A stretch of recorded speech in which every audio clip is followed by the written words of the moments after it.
Preliminares, Foucault y el psicoanálisis. Por un diálogo posible. Agustina Cravioto Corbellini. Joaquín Bencharini Corbellini. Ecos de Foucault. Hablar de la influencia de Michel Foucault en el pensamiento, en las ciencias humanas y en la cultura contemporánea parece una tarea imposible. Resulta tentador evocar a Foucault en la lección inaugural de su seminario en el Collège France, aquel 2 de diciembre de 1970. Más que tomar la palabra, habría preferido verme envuelto por ella y transportado más allá de todo posible inicio. Me habría gustado darme cuenta de que en el momento de ponerme a hablar ya me precedía una voz sin nombre desde hacía mucho tiempo. Me habría bastado entonces encadenar, proseguir la frase, introducirme sin ser advertido en sus intersticios, como si ella me hubiera hecho señas quedándose, un momento, interrumpida. No habría habido por tanto inicio, uno en estos fragmentos de discurso que retomamos a modo de intercambio entre investigadores e instituciones científicas o universitarias también nosotros quisiéramos ser envueltos por un discurso ya iniciado, no tanto al estilo de una espiral. De dones contra dones, donde lo que se entrega no tiene retribución inmediata y donde se obtiene la apariencia de una restitución originaria de sentido y valor, a pesar de que lo que se devuelve nunca es lo que precisamente se obtuvo en primer lugar, donde finalmente el intercambio es recubierto por la solemnidad de la tradición, y luego el silencio sepulcral o la repetición de lo mismo. Contra la tranquilidad de la supuesta comprensión de una obra, quisiéramos la multiplicación indefinida de su voz en otras voces, ya que la obra de un intelectual no está compuesta solamente de su propia enunciación, de su palabra escrita o hablada, sino de la recepción que tiene en una época y en una cultura. Así, quisiéramos ser tomados por la palabra de Didier Eribon, en una escena que tiene lugar en Calcuta en octubre de 1993, un centenar de investigadores están reunidos en una sala. Los azares de la existencia me habían conducido a esa ciudad, y profesores de la universidad me invitaron a hablar de Michel Foucault. Cuando la discusión comenzó, al final de mi exposición, pude constatar que la obra de Foucault era no solo ampliamente conocida por los 1 Foucault, M. 1970. El orden del discurso. Buenos Aires, Tusquets Editores, primera edición en francés /diagonal 2004 edición en castellano actual. 12 Universidad de la República. Intelectuales bengalíes, esto ya lo sabía, y era incluso la razón de ser de dicho encuentro, si no conocida en sus menores detalles. En los días subsiguientes, pude verificar que estaba igualmente asimilada desde hacía mucho tiempo como un marco de referencia teórico, y utilizada por los investigadores, ya fueran etnólogos, sociólogos o historiadores, en sus trabajos sobre la sociedad india. Un universitario que había venido a hacerme un reportaje para una revista cultural me hizo la misma observación. Usted sabe, aquí se considera que Foucault representa la última palabra del análisis del poder, 1995, p. 17. 6 meses antes, en un coloquio sobre la biografía de Foucault organizado por la Universidad de Berkeley, Eribon se hallaba en compañía de Paul Rabinot, James Miller y Alexandre Nehamas, ante un auditorio de cientos de personas que se agolpaban ante las puertas del recinto. Decenas de personas escuchaban desde los corredores, intentando seguir las conferencias. Entre los asistentes se hallaban profesores que lo habían frecuentado cuando venía a dar sus cursos y sus seminarios en los últimos años de su vida. Pero había también una multitud de estudiantes. Por ende no era una ceremonia recordatoria. Foucault estaba vivo. Su influencia, su brillo en Berkeley eran tan intensos, y acaso más de lo que lo habían sido 10 años atrás, Eribon, 1995, p. 18. Los ecos de la obra de Foucault resuenan más fuerte con el paso de los años. Desde su muerte el 25 de junio de 1984, la obra del autor ha experimentado una notable ampliación de los trabajos que la integran en diferentes formatos. Se han publicado desde entonces diversos escritos que estaban dispersos, en calidad de conferencias, entrevistas, artículos, cursos y manuscritos inéditos. El primer hito en esta ampliación de la obra del filósofo se produjo 10 años después de su fallecimiento, con la aparición de los 4 volúmenes de Dietz et Écrits, 1994. Esta colección reúne gran parte de los trabajos dispersos de Foucault. La voluminosa serie hace llegar al público un compendio cuya cantidad de páginas es equivalente a la de la totalidad de los libros publicados por Foucault en vida, y brinda al lector la posibilidad de recorrer la obra de la INT intelectual en base a un criterio cronológico, depurado de afectaciones exegéticas de otras características. En 1997 comenzaron a publicarse los seminarios dictados por Foucault en el Collège France, basados en las transcripciones de las clases del autor. La tesis complementaria de doctorado de Foucault fue publicada en 2008 con el título Introduction à l'Anthropologie de Kant. A comienzos de 2018 se publicó finalmente Aveux de la Chair, traducida y publicada simultáneamente en español bajo el título Las Confesiones de la Carne, el cuarto y último volumen de Historia de la Sexualidad. Siguiendo la ampliación de la disponibilidad de la obra de Foucault, los estudios dedicados a la exégesis, interpretación e incluso a la aplicación de los análisis críticos y conceptos del autor se han multiplicado en los últimos años, especialmente desde la década de 1990, a partir de la publicación de los volúmenes de Dietz et Écrits. Ya ha sido señalada por otros la importancia de esta lección para el impulso de los estudios sobre la obra de Foucault. Los artículos. Comisión Sectorial de Investigación Científica 13. Conferencias, entrevistas e intervenciones de Dietz et Écrits nos muestran la continuidad de la labor investigativa de Foucault allí donde los tiempos vacíos que jalonan la publicación de sus libros muestran una aparente discontinuidad, también aparentemente confirmada por las modificaciones de los temas de investigación y los giros metodológicos del autor. Los trabajos reunidos en Dietz et Écrits contribuyen a una mayor comprensión de grandes temas de investigación que no se encuentran muy desarrollados en los libros del filósofo publicados en vida. Un ejemplo contundente que ha sido advertido por varios investigadores es la cuestión de la biopolítica, uno de los problemas Foucaultianos que ha despertado mayor interés en el panorama intelectual contemporáneo. En el mundo hispanohablante, la traducción de Dietze Tekritz realizada por Miguel Morey a la colección intitulada Obras Esenciales, 1999, ha tenido un rol destacado en la recepción de la obra de Foucault para los lectores ibéricos y latinoamericanos. Sin desmerecer la calidad de las traducciones ni la impetuosidad de esta compilación, Edgardo Castro ha observado que en esta colección se presenta la dificultad de que el criterio de agrupamiento de los textos ha sido temático y no cronológico, lo que proporciona una visión del conjunto pautada por un sesgo interpretativo. A ello se suma que la colección Obras Esenciales traduce una fracción muy menor de los textos que integran Dietze Tekritz. Otra compilación en español de trabajos de Foucault que ha tenido una importancia considerable es Microfísica del Poder, 1978, cuya edición y traducción fue realizada por Julia Varela y Fernando Álvarez Uría. Allí se reúnen 12 trabajos de Foucault agrupados por los editores bajo el tema del poder y la herencia nietzscheana en la analítica Foucaultiana. La serie Fragmentos Foucaultianos, al cuidado de Edgardo Castro, brinda la posibilidad a los lectores hispanohablantes de acceder a un importante conjunto de trabajos, entrevistas y conferencias del intelectual francés que hasta entonces no estaban disponibles, especialmente los trabajos reunidos en Dietze Tekritz que no fueron traducidos y publicados en la colección Obras Esenciales. Esta serie se inauguró en 2009 con la publicación de una lectura de Kant, traducción al español de Introduction a l'Anthropologie de Kant, la tesis complementaria de doctorado de Foucault que acompaña la escritura de su tesis Folie de Raison, Histoire de la Folie à l'Age Classique, defendida en 1961. A la publicación del complemento de tesis doctoral le siguió El Poder, una bestia magnífica, 2012, donde se reúnen trabajos sobre la genealogía y el poder. El tercer tomo de la colección se titula La inquietud por la verdad, escrito sobre la sexualidad y el sujeto, 2012. Los trabajos aquí compilados tratan sobre la ética y las prácticas de subjetivación mediante las cuales el sujeto procura gobernarse a sí mismo. El cuarto tomo de la serie, ¿Qué es usted, profesor Foucault? Sobre la arqueología y su método, 2013, recopila trabajos sobre la arqueología, su articulación con la genealogía y con las ciencias humanas. Le sigue Obrar mal, decir la verdad. La función de la confesión en la justicia, 2014, traducción del curso dictado por Foucault en la Universidad de Lovaina en 1981 sobre la articulación. 14 Universidad de la República. Entre confesión y sistema penal. Finalmente, cierra la serie Discurso y Verdad. Conferencia sobre el coraje de decirlo todo, 2017. Aquí se ponen por primera vez a disposición del público las conferencias completas de Michel Foucault sobre la parresia dictadas en la Universidad de Berkeley en 1983, conferencias que solo habían sido difundidas en forma parcial y resumida. Se agrega también una extensa conferencia dictada en Grenoble en 1982.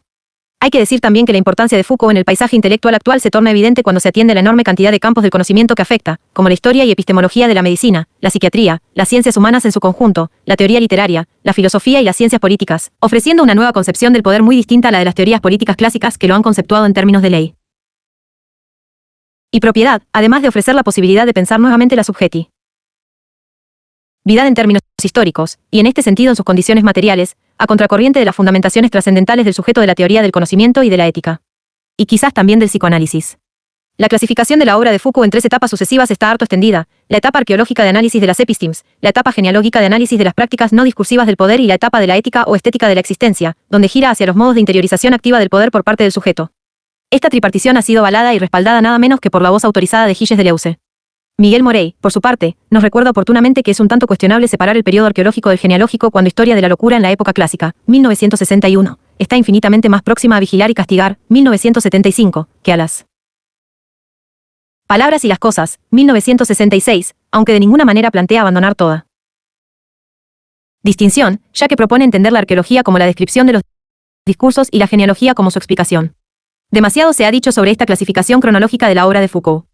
No nos proponemos avalar ni criticar esta tripartición, tarea que excede nuestros propósitos.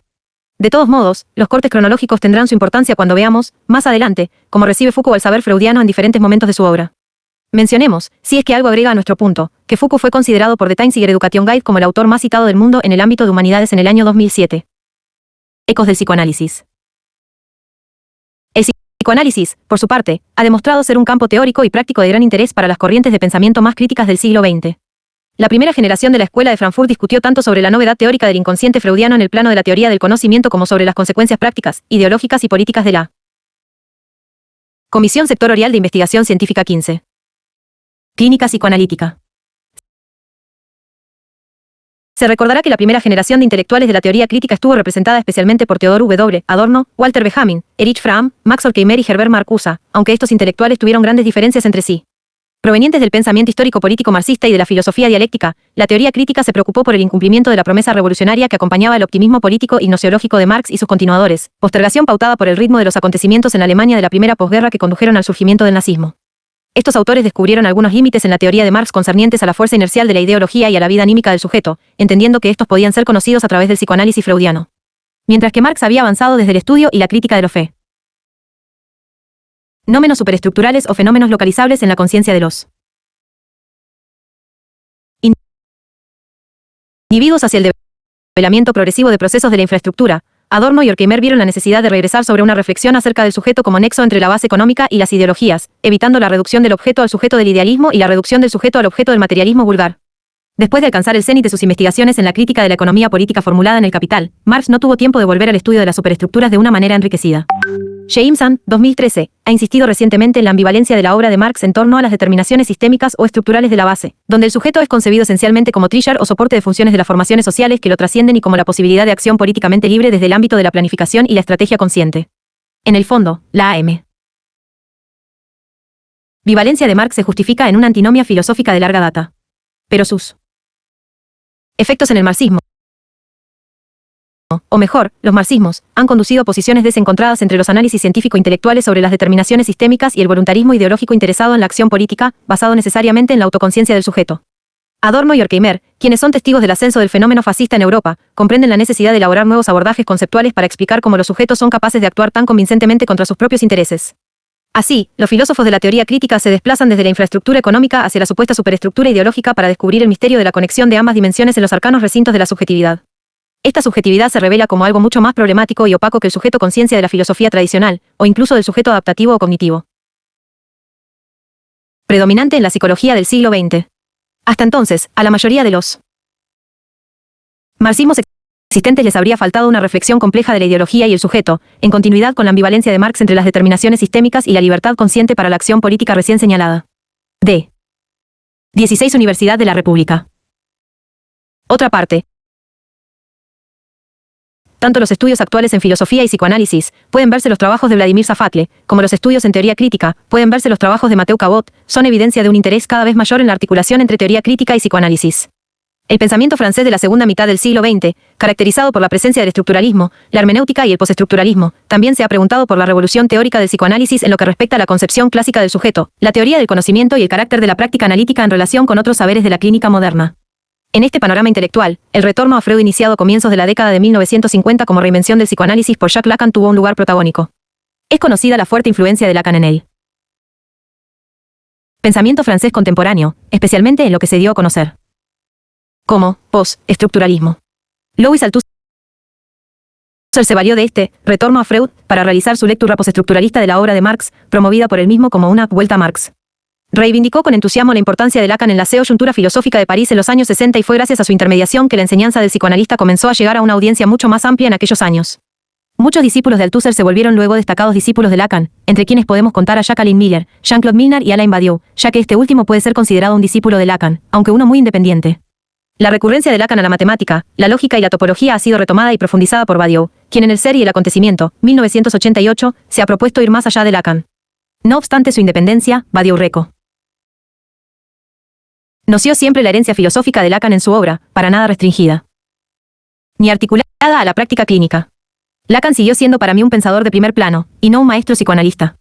Bajo este rótulo ocupa un importante lugar en mi trabajo filosófico, y está ya en mi primera obra sintética, Théorie du sujet, 1982.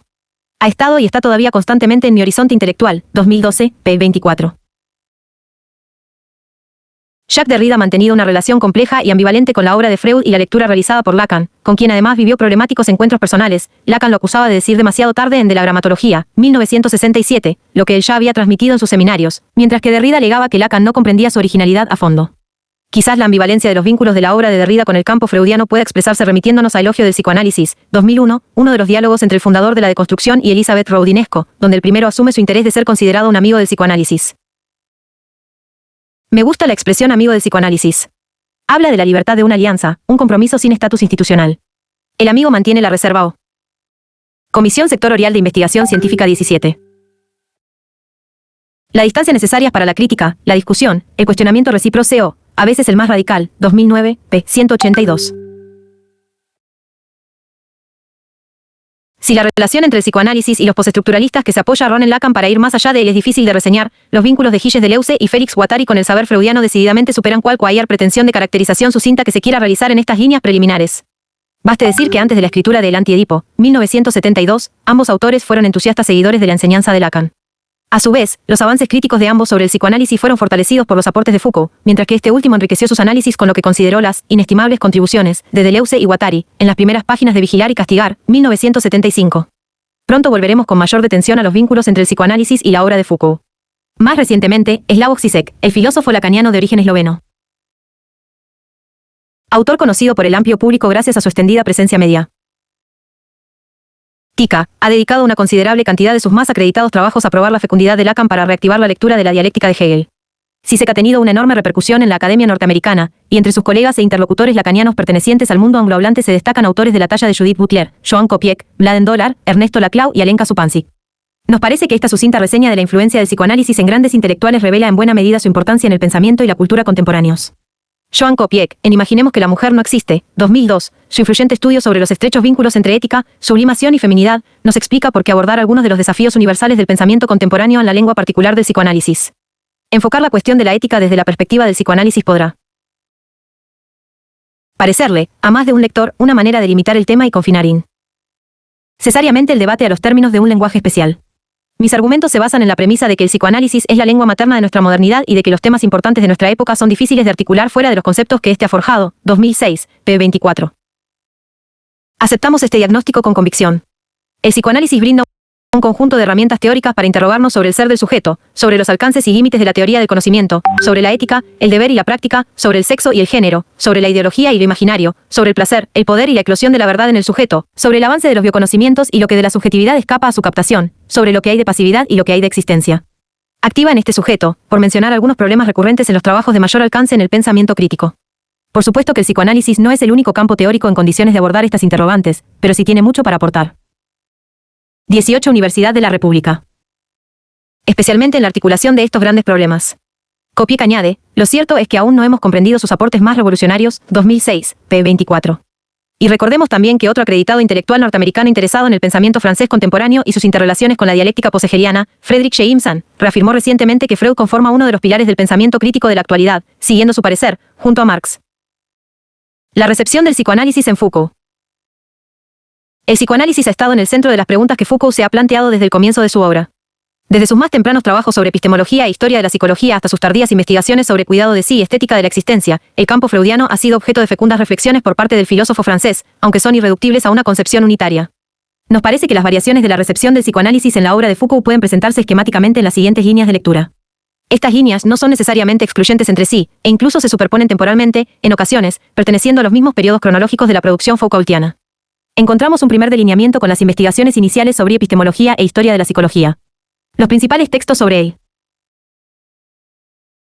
problema son la psicología entre 1850 a 1950, 1953 a 1957, la investigación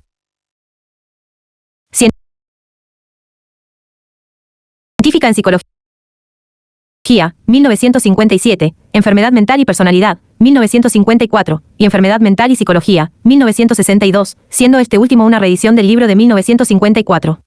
En estos tempranos trabajos ya se perfilan algunos de los vínculos complementarios y contradictorios entre psicología y psicoanálisis. Se puede ver cómo el psicoanálisis lleva a su máxima expresión las contradicciones epistemológicas de la psicología. Los dos tomos de Historia de la locura en la época clásica, 1961-1964, muestran una segunda línea de lectura posible para el psicoanálisis. El autor traza el surgimiento y devenir de la noción de enfermedad mental desde el siglo XV.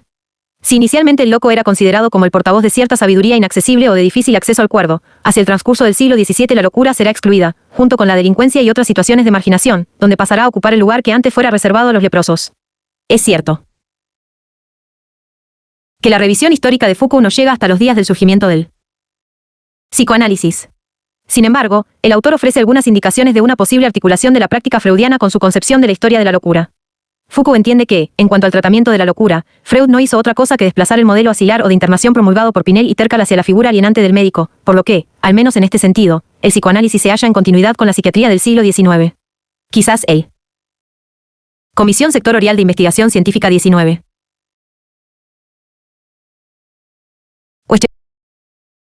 Cuestionamiento al psicoanálisis de mayor alcance en esta obra es el de su pretendida incapacidad para entender el trabajo soberano de la sinrazón.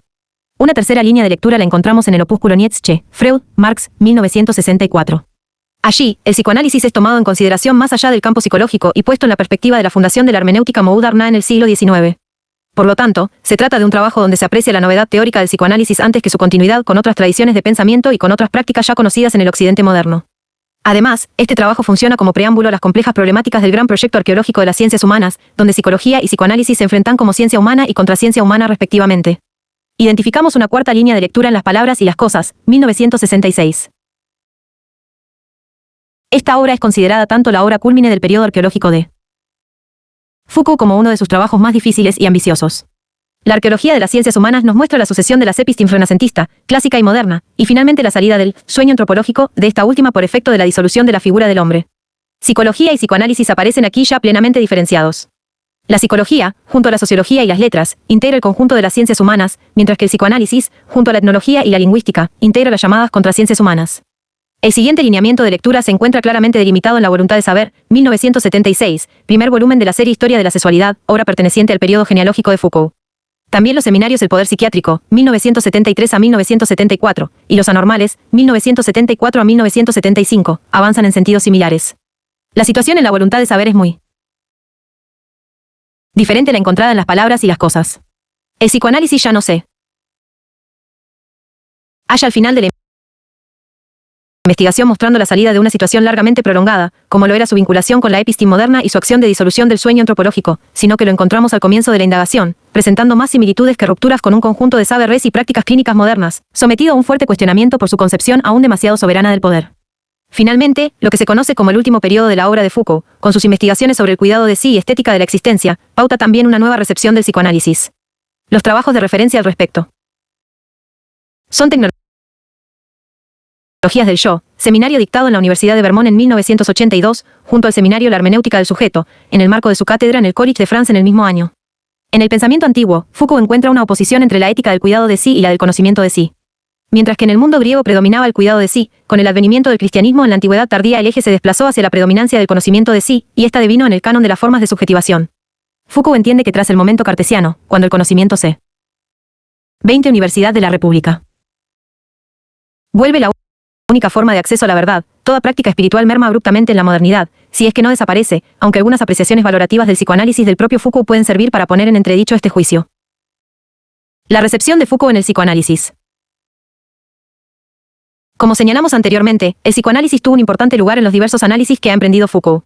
La tarea crítica sobre nuestro presente, la ontología crítica del presente contrapuesta a la analítica de la verdad, esta última referida al empirismo lógico y la filosofía neopositivista predominante en la academia anglosajona, sobre cómo se ha construido lo que se nos presenta como dato inmediato de la realidad, se encontró con el psicoanálisis al estudiar las relaciones entre sexualidad, saber, poder, identidad y verdad, a partir de Freud. Algunas lecturas del trabajo genealógico de Michel Foucault encuentran que se trata, en definitiva, de una historia del psicoanálisis que llevaría a una estrategia contra el presente, desvelar los efectos de dogmatismo ligados al saber y los efectos del saber ligados al dogmatismo, Foucault, 1954 a 1988, así como identificar los mecanismos de poder y los objetivos normalizantes a partir de los cuales se ha producido el sujeto. Esto ha sido y es aún reconocido por quienes practican el psicoanálisis, con diferentes posiciones sobre el modo en el cual reciben la cuestión de su historia. Foucault, 1977. La referencia a Foucault por parte de los psicoanalistas no es homogénea. Entre las principales posiciones destacamos una que ubica a la arqueología y a la genealogía como la apertura de un modo fundamental de revisar lo que se acoge bajo el nombre de psicoanálisis, de su historia y sus efectos, y otras que rechazan el trabajo de un Foucault reconocido como antipsicoanalítico. Quienes sostienen esta última postura parecen olvidar el carácter heurístico de su trabajo, olvido que ha provocado cierto malentendido al sugerirse excluyentes a Foucault y a Freud, principalmente. En la primera podemos ubicar los desarrollos de Jana Schouch y en la última, las producciones de John Forrestal, Jacques Lagrange y Jacques Jane Miller. Estas últimas posiciones sostienen una manipulación y un reduccionismo frente al descubrimiento freudiano del inconsciente por parte de Foucault, que habilitaría la escritura de otra historia que haría verdadera justicia a Freud. Recordemos que en 1961 Foucault señalaba la necesidad de ser justos con Freud, por lo que una verdadera justicia nos dice sobre una que Foucault no habría escrito y que Derrida, 1992, retomó. Uno de los mayores errores Foucaultianos se referiría a la elaboración de una historia de la sexualidad que al volver a Grecia olvida una mirada sobre el presente y abandona el cuestionamiento a Freud y al psicoanálisis. Se puede recordar especialmente aquí la crítica de Miller al acusar un movimiento de regresión infinita en la historia de la civilización. Comisión Sectorial de Investigación Científica 21. Occidental, más allá de la civilización helena, donde aún se podrían encontrar esbozos de lo que Foucault se esfuerza por delimitar como aparición del dispositivo sexualidad. Así, el editor de los seminarios de Lacan señala un fracaso que se evidencia en la discontinuidad entre La voluntad de saber, 1976, y los textos publicados en 1984, que no constituirían una verdadera crítica a Freud. En efecto, si para Miller la crítica al psicoanálisis de 1976 no contaba con un punto de apoyo sólido, al punto de volver a la historia lejana de Occidente y sostenido por la utopía del cuerpo de los placeres, para la segunda etapa del proyecto, 1984, señalará el impasse de la no realizada ampliación del programa original que no permite elaborar una genealogía del sujeto sexual y de la experiencia de la sexualidad moderna.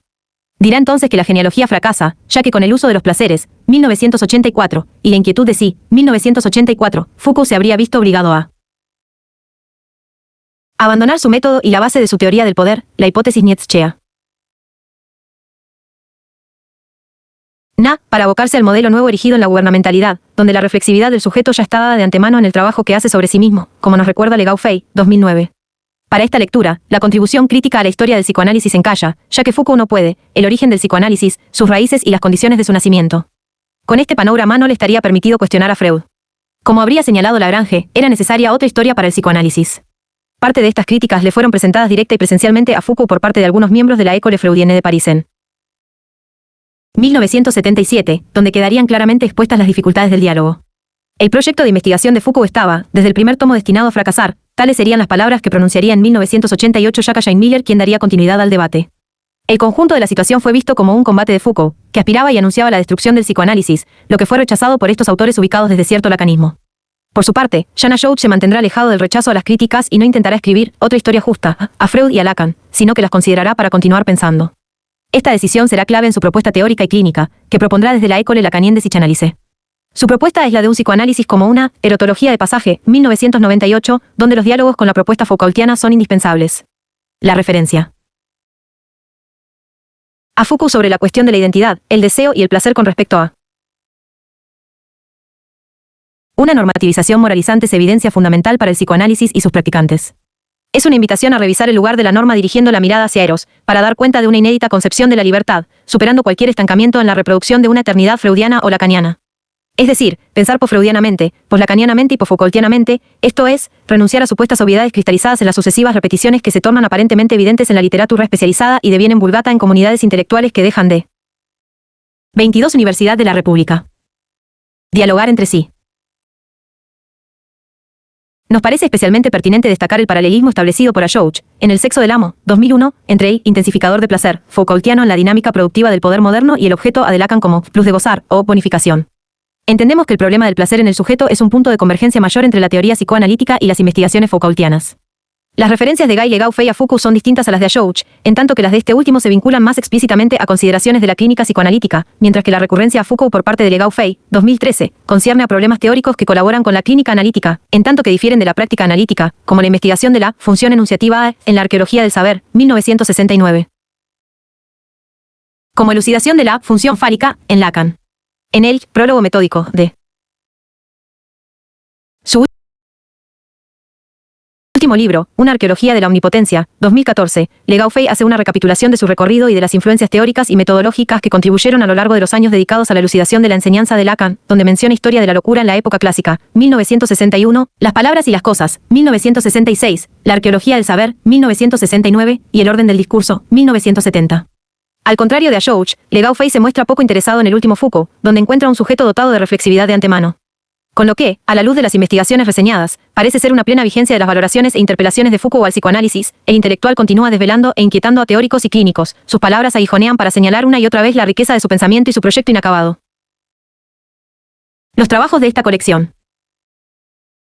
La disposición de los artículos que integran esta colección, así como el orden de su reseña, se realiza en función de la cronología de la obra Foucaultiana. Se puede identificar en los artículos el predominio de uno u otro periodo de Foucault, aunque no falten correlaciones con trabajos precedentes o proyecciones ulteriores en la obra del filósofo, lo que nos otorga un cierto margen de libertad, en algunos casos, en la elección del orden en que se compilan los trabajos. Este predominio en las referencias cronológicas hace posible la presentación de los artículos en una secuencia así definida. Joaquín Bencharini Corbellini, en Espectros de Freud y Marx. Sobre el pensamiento de la sospecha en Foucault, 1964, toma un momento de recepción del psicoanálisis en el pensamiento de Foucault. Este momento ha tenido una amplia repercusión en el pensamiento crítico contemporáneo. Se trata de la célebre tesis que postula a Freud, Marx y Nietzsche como maestros de la sospecha. Foucault entiende que estos tres intelectuales deshicieron la consistencia. Comisión Sectorial de Investigación Científica 23. Cerrada del signo semiológico moderno, desestabilizándolo con tres deshacimientos: la pérdida de la interioridad, la pérdida del origen y la pérdida del sentido. Este desfondamiento del signo introduce en el pensamiento moderno una representación desestabilizada, despojada de la red de relaciones sincrónicas de la semiología y arrojada al torbellino de la historia. Marx desrealiza la interioridad de la representación al desarticular la interioridad antropológica que fundamentaba la concepción de la economía política sobre el origen del intercambio mercantil. Con el tratamiento marxiano del doble carácter social del fetichismo de la mercancía, Bencharin y Corbellini muestra el proceso de imposición de lo social ante lo individual, desde el punto de vista de la determinación del valor de cambio y desde la dependencia de los productores de la demanda social para fabricar valores de uso, usos desterritorializados en relación con el antiguo ideal de autoabastecimiento. La forma mercancía, en su carácter fetichista, consagra una fuerte autonomía a la historia y al mercado contra la voluntad de los individuos, otorgándole al trabajo abstracto muerto, petrificado en las mercancías, una vida fantasmagórica independiente de los individuos productores. Freud desanuda la interioridad de la representación al desplazar la reflexividad de la conciencia por lo inconsciente. La fantasía inconsciente que anima el conflicto entre el deseo prohibido y la instancia represora es realzada por Foucault como causa no positiva y siempre interpretable. Bencharin y Corbellini hace énfasis en la desmaterialización de la etiología de la neurosis tras el abandono de la teoría de la seducción. Los recuerdos patógenos ceden su posición de causa a las fantasías. La fantasía se entiende entonces como un exterior que no se aprende en términos de acontecimientos empíricos, lo que da lugar a extensas disquisiciones en la obra freudiana sobre el origen de la sexualidad humana perversa. Se comprende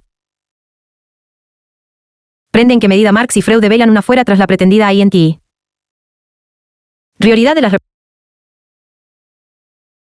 representaciones, un exterior muy lejos de concebirse desde una perspectiva positiva u objetivista, una fuera espectral, representaciones opacas y de múltiples interpretaciones autónomas en relación con la reflexividad subjetiva. Sin embargo, Bencharin y Corbellini atiende también a las diferencias que ofrecen Freud y Marx para Foucault en 1964.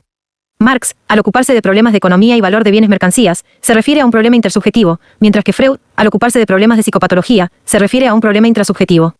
Es por ello que Marx puede desentenderse de una doctrina de las cualidades al relegar el valor de uso. Freud tiene una teoría económica de la producción y circulación o intercambio de la energía psíquica, pero incluye una hermenéutica del síntoma, donde la cualidad del placer es la problemática que se encuentra en cuestión. Así es como Freud, en su economía. La vida anal también tiene una teoría del valor de uso, cualidad, placer, de esas representaciones que son los síntomas del sujeto. Este trabajo presenta también proyecciones de la recepción de las obras de Freud y Marx en las postrimerías del pensamiento Foucaultiano. 24 Universidad de la República. El sueño de Irma se convierte en paradigmático para la constitución de la metapsicología freudiana. A partir de allí, el sueño adquiere el valor de una formación literal en un modo particular de trabajar la clínica. En Freud acalla las imágenes, Carlos Arévalo nos acerca el abordaje que Foucault realiza, desde el comienzo de su trabajo, al problema del sueño para Freud y el modo en que va construyendo la crítica que dirigiría al psicoanálisis. Reconoce en su escrito cómo, de la mano de Vince Swanger, Husserl y Sartre, se habilita una interpelación al psicoanálisis, por lo menos para quienes trabajan en el campo freudiano, principalmente cuestionando el modo en que Freud elabora su teoría en torno a las imágenes en la interpretación de los sueños, Die Traumdeutung en su idioma original. El sueño es, entre Foucault y el psicoanálisis, una instancia de resonancias. Con fortaleza teórica y una indudable mirada clínica, Arévalo invita con Foucault a preguntarse por el lugar del sueño, el sentido y la interpretación. José Asandri nos presenta un diálogo entre el psicoanálisis y Michel Foucault. El título refleja la claridad con la que texto expone el reconocimiento de un diálogo y vela por la profundidad que el lector encontrará desde las primeras páginas. Un asunto fundamental de la posibilidad de abordar este diálogo es enunciar que la calidad de las ediciones, las traducciones y la multiplicidad de los escritos Foucaultianos, alterados en su orden de escritura, e incluso lo que resta por conocerse, son algunas de las dificultades insalvables. Asandri propone hacerle frente a las dificultades del diálogo entre el filósofo y el psicoanálisis, en primer lugar, al colocar en cuestión la cronología de las publicaciones, y en el léxico, como dos dimensiones del diálogo que produce impases al tiempo que enriquece y desafía al lector. El lector de Foucault necesita también de un hilo de Ariadna para orientarse. Asandri reconoce en Theatrum Philosophicum, 1970, La verdad y la for. Más jurídicas, 1973, y La voluntad de saber, 1976, tres publicaciones cronológicamente claves, así como tres nociones fundamentales a revisitar: sexualidad, confesión y tecnologías de sí. En el intento de dilucidar las características de esta relación, señala el intercambio entre Foucault y los psicoanalistas, concretamente para el caso de Jacqueline Miller y Jana Schouch, quizás también como modos muy distintos de hacer con las dificultades. En segundo lugar, Asandri ofrece un trato específico e inacabado sobre otro diálogo, en este caso el tratado por Foucault en la sesión del 20 de enero de 1982, que toma de Luciano de Samosata, Hermótimo. El problema del sujeto y la verdad en Foucault, particularmente desarrollado en la hermenéutica del sujeto, se ubica como otro elemento clave para una crítica a las escuelas filosóficas y psicoanalíticas, y en lugar de los modernos maestros Freud, Klein y Lacan como caminos de certezas y bienestar. Hermótimo obliga a tomar posición. Por último, se introduce el problema del poder ligado al saber y a la verdad. Foucault, 2001. La hermenéutica del sujeto.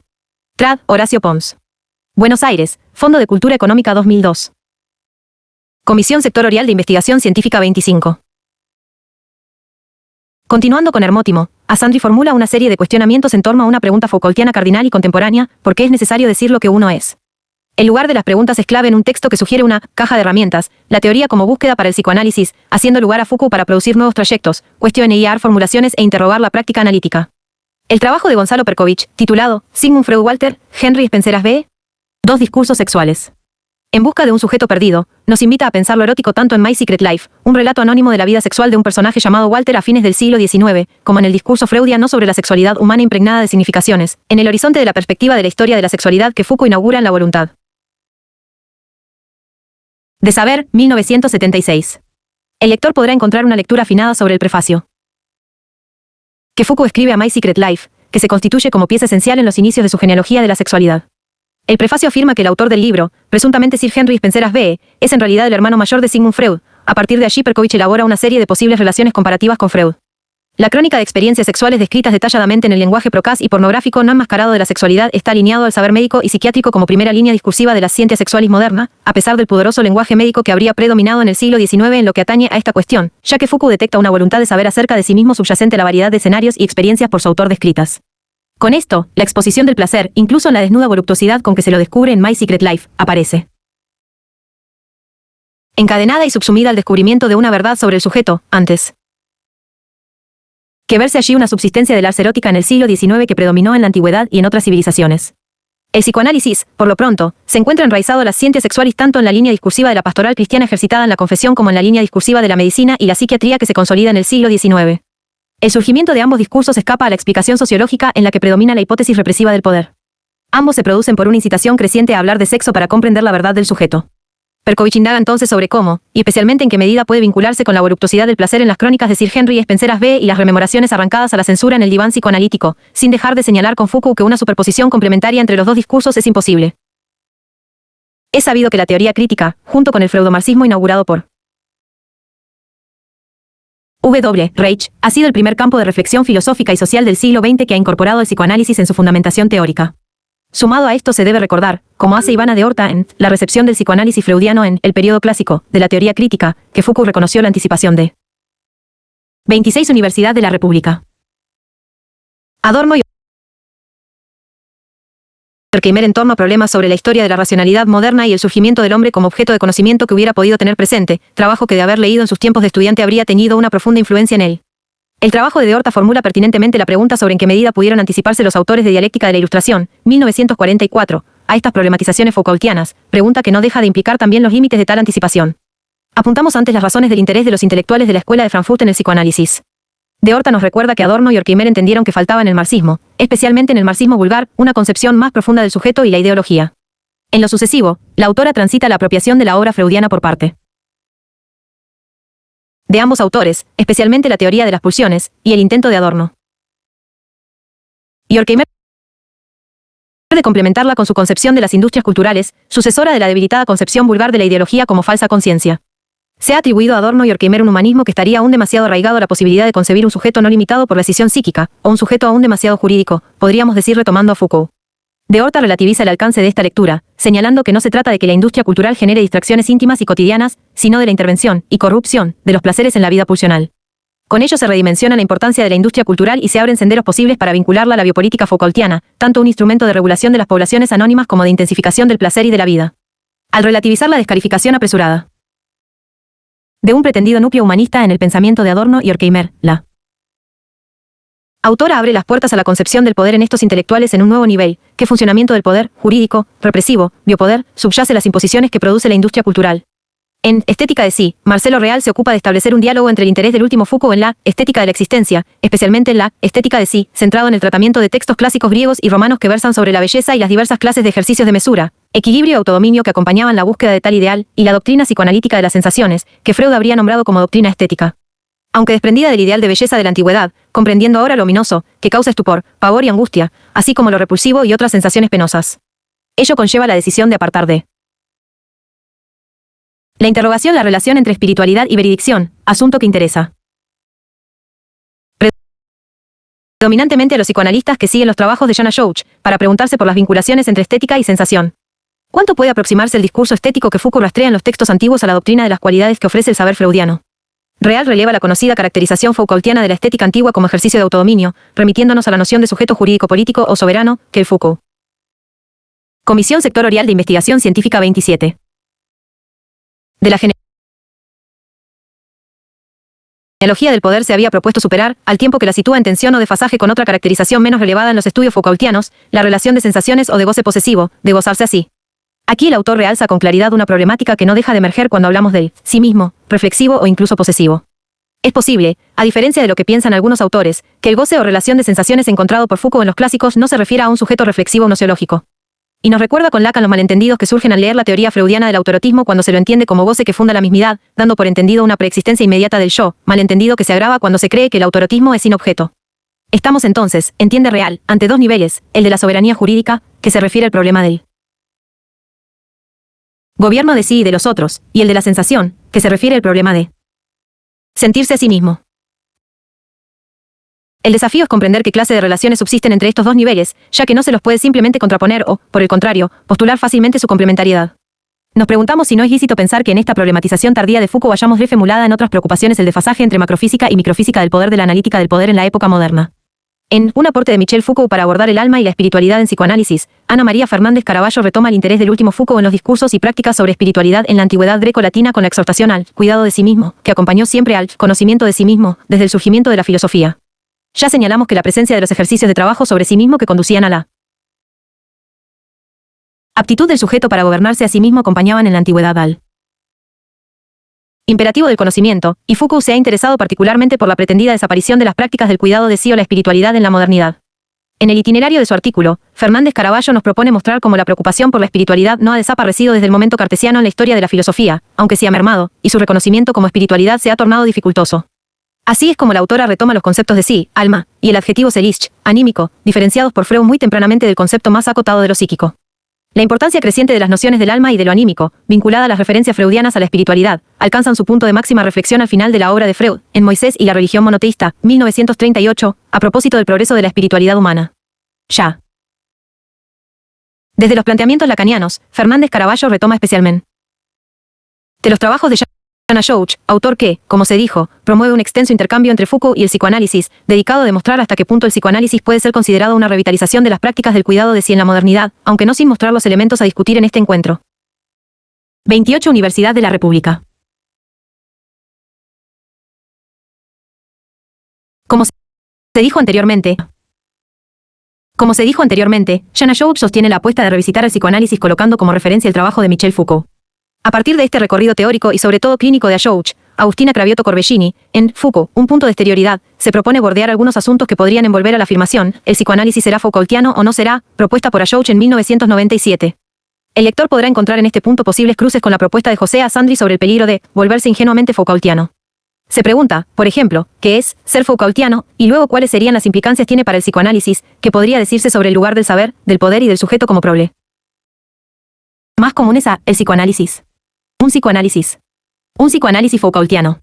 El trabajo propone esbozar sucintamente algunas preguntas sobre los gestos y los estilos y las posibilidades de seguirlos, repetirlos o prolongarlos. Se trata entonces de volcar sobre la propia apuesta de Schouch algunas preguntas, tal como sugiere el título, con Foucault, un punto de exterioridad. Por último, Agustina Cravioto Corbellini y Joaquín Bencharini Corbellini presentan una entrevista al filósofo argentino Edgardo Castro, referente de los estudios Foucaultianos en el mundo hispanohablante, realizada en Montevideo en 2017. Este trabajo puede leerse como el producto de la inquietud compartida sobre la opaca relación entre Foucault y el psicoanálisis, el tema que evoca esta compilación de textos, al tiempo que da cuenta de la importancia de Michel Foucault en el pensamiento crítico contemporáneo para diversos campos del conocimiento.